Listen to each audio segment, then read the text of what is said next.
Hai guys, welcome back to PPIT Xiamen Channel. Dan buat teman-teman yang belum kenal sama aku bakal kenalin diri dulu nih. Jadi nama aku adalah Catherine Ichijen. Aku adalah Humas PPIT Xiamen periode 2022-2023. Aku kuliah di kampus Xiamen University Xiang'an dan aku ambil jurusannya itu Chinese Language. Dan untuk Chinese Language sendiri, mungkin teman-teman bingung nih, Chinese Language itu bukannya belajar bahasa aja, tapi ternyata enggak loh, kita ada belajar 3 jenis jurusannya. Ntar bakal aku jelasin ya. Dan hari ini aku nggak sendiri, nanti aku bakal ditemenin juga sama teman-teman humas yang lain. Jadi kita bakal ngeliat tentang keseharian kita, experience kita kuliah online berbasisnya dari China gitu. Kira-kira gimana sih, apa aja yang kita lakuin. Jadi ikutin terus ya.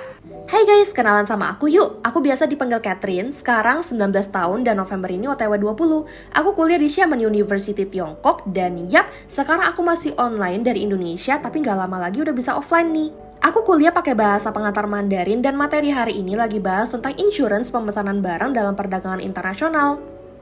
Dari teman-teman mungkin ada yang nanyain, emang kamu jurusan apa sih? Aku ngambil jurusan sastra Mandarin yang terbagi lagi atas 3 nih, dan kita boleh pilih salah satu. Jadi yang pertama di kampus aku itu ada yang namanya Qingmao Fangxiang, dan ini yang aku ambil teman-teman. Dan biasa di Qingmao Fangxiang ini kita belajar tentang istilah-istilah di dunia bisnis. Yang kedua ada juga Wenhua Fangxiang, yaitu belajarnya tentang kebudayaan China. Dan yang ketiga adalah Jiaoyu Fangxiang, dan biasanya teman-teman yang ngambilnya Jiaoyu itu belajarnya tentang teknik pengajaran.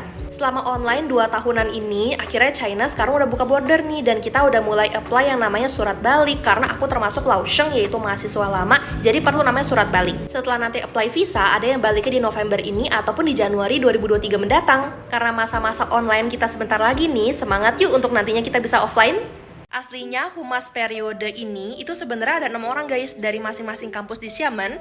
Tapi karena ada satu teman kita yang belum available untuk bikin videonya, jadi di video ini kita berlima dulu ya. Jadi tanggal aku bikin video hari ini tuh tanggal 18 November 2022. Dan hari ini tuh aku ada 3 kelas. Kebetulan sekarang udah jam 1-an guys. Tadi pagi sebenarnya aku ada satu kelas namanya tuh Jingji Xue Yuan Li. Jadi kita ada belajar tentang economic theory dan juga ada bahas tentang kemarin yang pas ujian mid semester dibahas gitu sama Laosheng ya. Jadi sekarang aku bakal kelas dulu nih, bentar lagi mau dimulai, jadi ikutin yuk keseruannya. 比如说男性占几%，女性占几%，这样来写，这样来写，就是这些句型呢，大家要。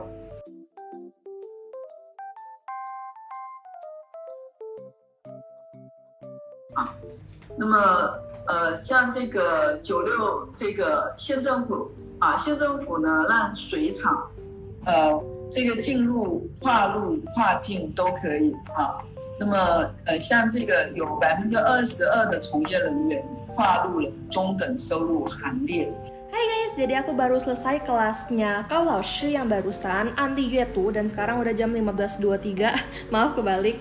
Dan aku sekarang mau kelas Kau Laoshi lagi. Ini dosen tuh kuat banget guys, kita tuh di Tasan aja dia ngajar 2 matkul kita. Satu yang tadi barusan yang Anli Yuetu, yang kedua ini bakal tentang Guoji Mawi Shiwu. Jadi biasanya yang di Guoji Mawi Shiwu ini kita belajar tentang perdagangan internasional. Kita sekarang tuh lagi belajar tentang asuransi gitu. Jadi dalam kayak ekspor impor, kita tuh gimana cara bikin surat pernyataannya, terus nanti tanda tangan kontrak sampai prosesnya nanti misalnya barangnya sampai, terus harus seperti apa gitu. Jadi kalau misalnya teman-teman yang belajar bisnis juga nih pasti udah tahu kalau misalnya teknik-teknik perdagangan internasional dan juga beberapa istilahnya kayak FOB, CIF kayak gitu-gitu. Nah sekarang kita ada belajar yang seperti itu, tapi kemarin kebetulan udah dibahas dan kita udah ujian tengah semester juga. Habis ini aku pengen ngerjain sedikit homework karena aku masih ada 2 homework lagi yang belum dikerjain karena kebetulan kan habis Qicong kan. Habis Qicong tuh sebenarnya masih lumayan banyak tugas yang harus dikerjain, apalagi sekarang tuh aku juga udah mau berangkat ke China. Kira-kira nanti di awal Desember guys. Doain dan amin banget semuanya tuh lancar-lancar sampai proses karantina selesai, sampai yeay bisa offline ke China. Aku tuh udah gak sabar banget sih. 像他这个是冰激凌中的老师那这个起运港呢是新加坡然后呢目的港呢是上海轮船呢是亨利号航次呢是 H01500510 Jadi aku baru selesai kelas ketiga sekaligus kelas terakhir untuk hari ini, yaitu Kuoji Mau Ishu. Tadi sih kita ada ngerjain latihan gitu di awal, latihan tentang Baoxian, insurance ekspor impor, dan juga tadi ada belajar materi baru yaitu tentang Hui Piao. Memang tuh agak capek sih kalau kayak kelas sore gini guys. Aku juga baru selesai tadi jam 17.20, dan aku setiap Rabu sama Jumat pasti ada kelas sore kayak gini. Ya meskipun belajar online kayak gini, kadang kita ngerasa kayak bosen gitu, tapi di sela-sela kayak kita ngerasa bosen, kita bisa ngelakuin sesuatu yang menurut aku bisa membangkitkan semangat belajar kita lagi guys. Kayak contohnya kalau kamu suka makan nih, kamu bisa sambil belajar atau sambil makan. Gak apa-apa tahu kalau misalnya sambil belajar sambil makan, asalkan itu bisa naikin mood kamu untuk belajarnya itu bisa lebih fokus gitu sih menurut aku. Tapi jangan sambil belajar sambil ngegame ya, karena kalau misalnya ngegame itu pasti sangat mengganggu belajarnya. Siapa nih kalau misalnya lagi belajar online sambil ngegame? Hai teman-teman, aku baru bangun nih. Jadi hari ini aku bakal ceritain kalian hal apa aja sih yang aku lakuin sebelum kuliah. Pertama-tama aku bakal siap-siap dulu nih abis ini. Yuk ikutin terus keseruan aku. Bye-bye guys.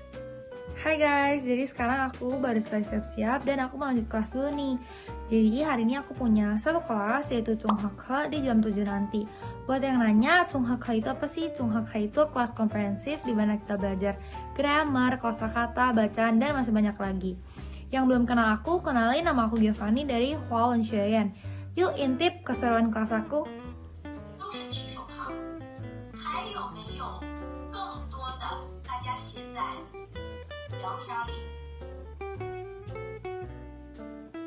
Oke guys, sudah selesai nih kelas untuk hari ini. Jadi segitu dulu video buat hari ini.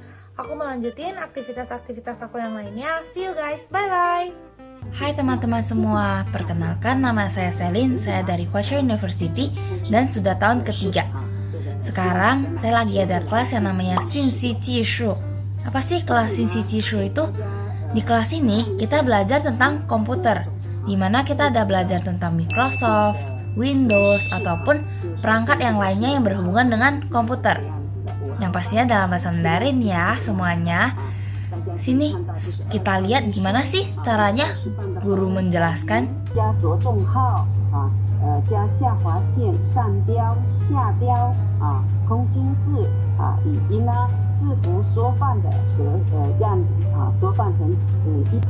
Jadi ini kita di sesi pertama. Setelah sesi pertama selesai, kita ada break selama 10 menit. Dan biasanya guru aku bikin timer guys, kayak gini. Nah, ini sesi kedua sudah dimulai lagi guys.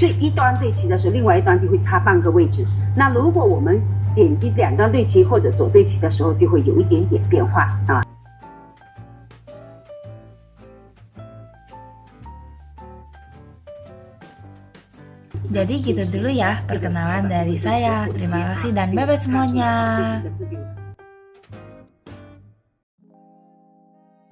Halo, saya Vincent dari Jimei University. Hari ini tanggal 17 bulan November, jam 4 sore ada kelas Chen Jiageng Jingsen yang diajarkan oleh guru Yang.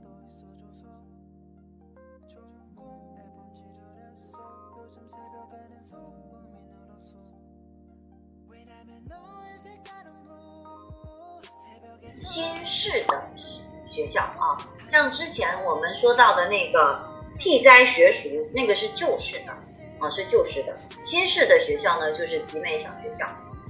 那么在我们上一节课给大家分享的故事里面，有关于加根先生创办集美小。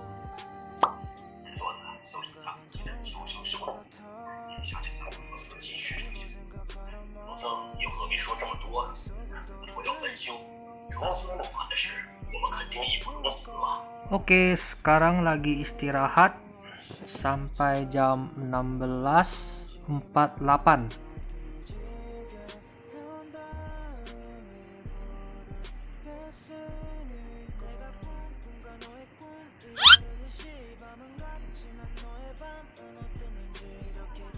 Oke, jadi mata kuliah pertama yang bakal aku pelajarin pada hari ini adalah Tumukung Junsal. Yang ini adalah buku yang paling pertama yang aku tunjukin ke kalian, dan ini mungkin adalah buku yang bakal aku bawa selama 1 hari ini, yang bakal aku pakai selama 1 hari ini, karena kebetulan besok ada UTS.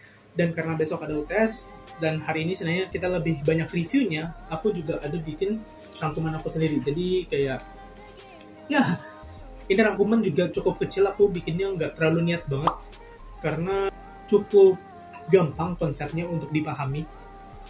Nah, mungkin sedikit tips untuk teman-teman, kalau misalnya kalian agak kesulitan di satu mata kuliah, mungkin cara yang terbaik itu adalah melakukan Feynman Technique, atau kita memahami apa yang di dalam materi ini dan kemudian kita mengajarkan kepada orang. Metode ini sebenarnya cukup efektif bagi aku sendiri, karena setelah mengajarkan kepada orang, aku bisa tahu kira-kira aku udah paham sama materinya atau belum. Atau kalau misalnya teman-teman lebih ngerasa, oh kayaknya aku rangkum lebih cepat, nah itu up to you guys. Ingat, setiap kepribadian itu memiliki gaya belajarnya masing-masing. Nah, sebelum belajar sendiri aku juga harus pakai kacamata dulu biar terkesan pintar. Jadi, ya, bentar lagi kita bakal mulai. And siap-siap teman-teman, karena kalian bakal ketemu dosen aku. Wih, see you! Oke guys, jadi ini adalah mata kuliah aku yang paling pertama di pagi ini. Jadi, hari ini kita langsung masuk ke bab 3. Katanya nanti bakal dilanjutin sama bab 4. Nah, jadi di sini kita ngebahas tentang theodolit. Jadi, mungkin ini ada materinya di sini dan di sana ada penjelasannya tapi secara singkat. Nah, jadi kita lagi ngebahas theodolit tapi kita ngomongin tentang tipe lasernya. Dan untuk di tipe lasernya sendiri ada tipe-tipe anatominya sendiri. Nah, di sini mungkin kayak teman-teman bisa lihat ada lensanya, setelah itu ada lasernya, dan bagaimana komponen-komponen ini sendiri bisa kita gunain dan bagaimana ini berbeda dengan theodolit yang biasa yang digunakan secara manual. Nah, kira-kira ini adalah perkenalan dikit. Jadi selain kita mengukur, kita harus kenal nih sama instrumen kita. Kita harus kenal nih sama alat yang kita gunakan. Jadi ini sebenarnya salah satu metode yang cukup bagus, karena kalau misalnya kita aja nggak tahu bagaimana alat ini beroperasi, bagaimana cara kita untuk bisa mengukur area atau mungkin panjang dari tanah yang kita gunakan. Sekarang aku mau nunjukin ke kalian gimana kalau misalnya belajarnya. Soalnya kan kalau kalian lihat ini kayak kelihatan alat banget ya. Jadi ini pasti kita ngomongin tentang alat, tapi kebanyakan dari ini sebenarnya adalah teori. Kita nggak perlu kenal setiap alat itu. Misal kalau di sini ada kayak istilahnya anatominya. Kita ngomong sedikit kedokteran dikit ya. Banyak anatominya di sini. Tapi sebenarnya ini nggak begitu kita butuhin. Yang kita butuhin adalah komponen-komponen pentingnya yang biasa kita akan gunakan. Dan di sini ada latihannya. Jadi mungkin aku bakal belajar dulu. See you in the next mata kuliah. Oke, jadi teman-teman ini adalah mata kuliah kedua aku pada hari ini, yaitu adalah Chalalische. Jadi Chalalische ini atau engineering materials, seperti yang aku bilang tadi pagi, ini lebih banyak hitungannya. Jadi banyak banget libatin matematika sama fisika. Mungkin bagi teman-teman yang tadi ngerasa kok mata kuliah pertama cuman pakai PPT doang, tapi dosennya nggak kelihatan. Nah, jadi balik lagi, setiap dosen itu memiliki tipe yang berbeda-beda. Dan untuk yang kali ini, karena kita lebih banyak ngitung ya, jadi di sini mungkin teman-teman bisa ngeliat ada PPT-nya sendiri, dan di sini juga ada tulisan dosen, karena PPT-nya itu sendiri cuman jelasin kayak basicnya aja, sedangkan kita masih istilahnya kita belum terlalu mengerti bagaimana cara kita menggunakan persamaan ini. Jadi pada hari ini kita lagi ngebahas metode penyelesaian dengan menggunakan metode energi. Jadi di sini kita menggunakan istilahnya kalkulus. Jadi kalau misalnya teman-teman yang mau ambil saintek, kalian bakal ketemu sama yang namanya kalkulus. Dan kalkulus ini juga bakal jadi teman deket kalian banget kalau misalnya masuk teknik. Nah, di sini juga karena ini adalah mata kuliah hitungan, jadi kita emang perlu konsentrasi yang penuh dan bikin banyak banget catatan. Jadi di sini juga aku ada bikin sedikit catatan untuk mata kuliah yang ini. Di sini juga ada tulisan. Nah, ini mungkin belum aku tulis secara komplit, tapi sebenarnya ada di dalam buku ini. Saling melengkapi istilahnya. Jadi, kalau misalnya teman-teman dapat kelas yang berhubungan sama matematika, usahakan kalian latihan terus. Karena matematika itu bukan untuk dihafal, tapi untuk dimengerti. Dan jangan pernah hafal persamaan atau rumus-rumus yang diberikan, karena itu bakal nyiksa kalian. Jadi persamaan itu sebenarnya kalian bisa pahami, kalian bisa analisis. Jangan dihafal. Karena ya balik lagi, matematika itu adalah ilmu sains, bukan ilmu sosial yang kalian harus hafal. Mungkin untuk mata kuliah ini aku bakal kasih overview cuman segini aja. Bagi teman-teman yang masih penasaran banget nih sama China Lucia, kalian bisa cek di Paito atau nggak di Google. Banyak banget. Kita bilang dadah dulu nih kalau aku. Dadah. Kita ketemu lagi nanti setelah Syakhe ya. Wih.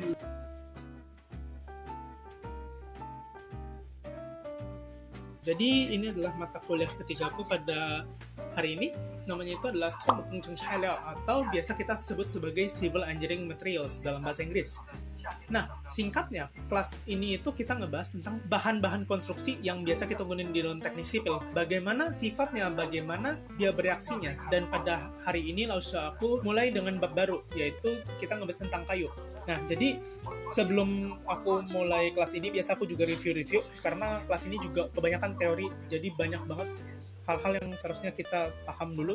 Nah, jadi di dalam bab ini sendiri aku cukup tertarik karena belum pernah aku ngerasa kayak kayu itu kayaknya nggak dominan banget deh kalau di dalam teknik sipil. Tapi pada kenyataannya ini berguna banget, dan di bab kali ini kita ngebahas bagaimana kayu itu memiliki sifat-sifat kimianya, bagaimana dia itu bisa digunakan, anatomi kayunya itu sendiri kayak gimana, dan bagaimana kayu ini bereaksi terhadap tekanan yang kita berikan. Kalau kita pikir-pikir, kayaknya kayu nggak begitu bagus deh. Tapi pada kenyataannya kayu ini dipakai hampir di setiap era di dalam kehidupan manusia. Dan yang paling awal di dalam sejarah China itu sendiri, kayu itu digunakan pada tahun 1056 setelah Masehi. Nah, jadi ini adalah penampakan kelas aku. Jadi ada dosennya, hai, dan beliau sedang menjelaskan anatomi kayunya dan cross section dari kayu itu sendiri gimana, dan bagaimana kita bisa milih kayak kayu yang bagus untuk digunakan di konstruksi itu, yang mana yang tidak bagus, dan kriteria apa aja yang membuat kayu itu layak untuk dijadikan bahan konstruksi. Dan kalau misalnya kalian lihat, kayaknya PowerPoint itu terlalu terang gitu ya.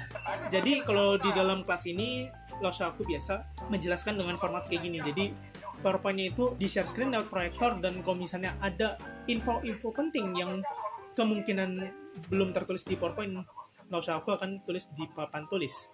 Nah, tapi kalau misalnya teman-teman lihat, kayaknya PowerPoint ini nggak bisa kelihatan deh. Nah, pada kenyataannya bisa. Jadi aku juga ada taruh di sini, ada di share screen. Nah, ini teman-teman aku yang Xinjiang. Hai, makasih loh udah temenin. Jadi tampilannya itu seperti ini.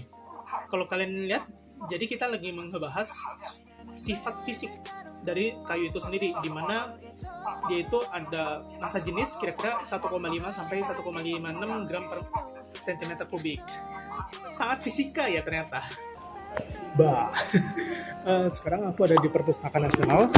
Tadi ternyata ada satu mata kuliah aku yang sebenarnya dosennya tuh nggak ada, tapi kasih kayak tugas gitu.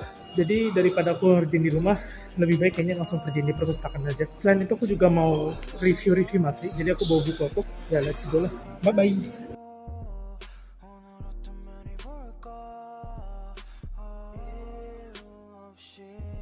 Oke guys, jadi segitu dulu aja untuk video kali ini. Vlog teman-teman humas nih PPIT Xiamen periode 2022-2023 dalam experience mereka belajar online. Nanti ditunggu juga ya teman-teman ya, kalau kita udah eventnya itu secara offline, pasti lebih banyak lagi video-video seru mendatang. Thank you buat teman-teman yang udah nonton sampai saat ini. Hope you guys enjoy the video ya. Jangan lupa untuk like video ini, komen juga di bawah, ramein kolom komentarnya dong. Dan jangan lupa juga untuk subscribe ke YouTube channelnya PPIT Xiamen supaya kalian gak akan ketinggalan notifikasi kalau kedepannya kita ada ngadain event-event yang seru dan menarik lainnya. Aku mewakili teman-teman humas dan PPIT Xiamen pamit undur diri ya. Sampai ketemu lagi di video-video selanjutnya. Bye-bye!